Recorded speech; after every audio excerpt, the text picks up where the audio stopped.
We offer you our home equity guarantee. The most you'll ever owe us is the lesser of your home value and the mortgage balance. So you and your beneficiaries will never be stuck with a bill at the end of the day.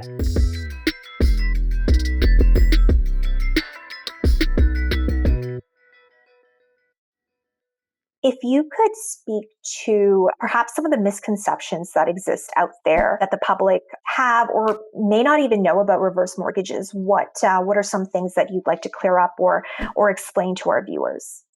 Yeah, sure. So there are a number of misconceptions out there about reverse mortgages. And so we spend a lot of time talking to customers and addressing those misconceptions. One of the common questions we get is, will I still own my home? And the answer is yes, absolutely. You still own your home. It's just like another mortgage. We're simply a lender. The home is yours and you continue to have full control of your home.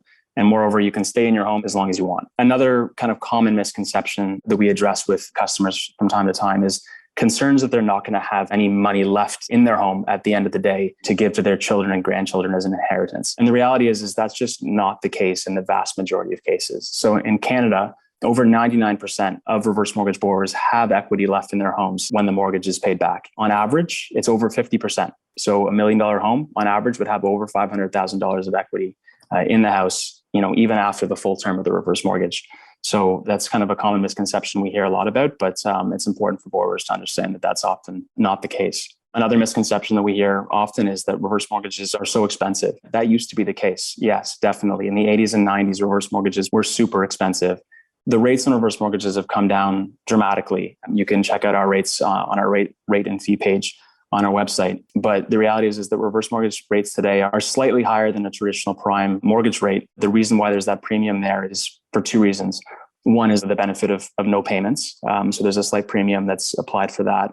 And then the second thing is that we offer a number of guarantees and safeguards for borrowers, like our home equity guarantee. For that, there's a slight premium that's charged for that as well. Okay, excellent.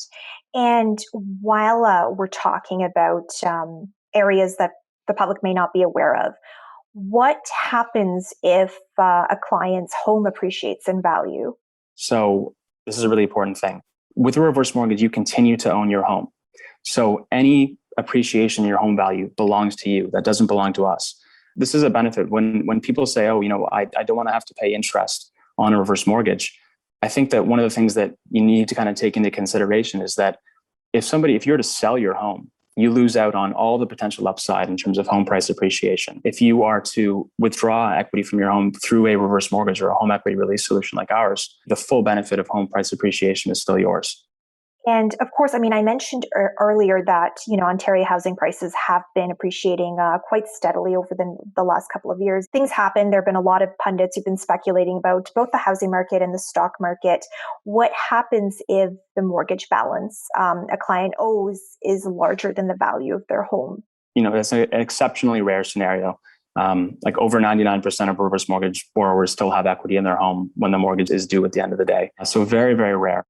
But in the very rare event that somebody's home price were to decline, the mortgage balance were to ever exceed the value of the home, what we do is we offer you our home equity guarantee, which is basically the promise that we make to you that the most you'll ever owe us is the lesser of your home value and the mortgage balance. So you and your children and your beneficiaries will never be stuck with a bill at the end of the day. I think there's a number of kind of key trends that are creating a real need for this solution in Canada. We're in the midst right now of a significant, economic phenomenon, which is the retirement of the baby boomer generation. And as we're looking at, the financial situation of 55 plus Canadians, we see a few things. So the first thing is that not everybody has, sufficient retirement savings.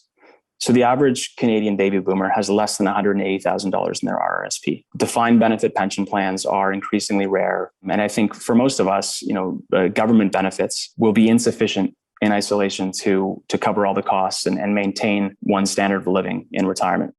At the same time, as you mentioned, there has been a massive appreciation in home value over the last 10, 20 years. What that has created is a situation where the average Canadian senior, nearly 80% of their wealth tied up in their home. In our view, Canadian seniors should be thinking about their wealth as a whole. And as they're thinking about their retirement plan, as they're thinking about building that retirement plan and ensuring they have sufficient resources to maintain their quality of life, to maintain their standard of living through retirement, we don't think it makes a whole lot of sense to build a retirement plan around the 20% of one's net worth that is, not in their home, and completely ignore the 80% of net worth that's locked up in the home.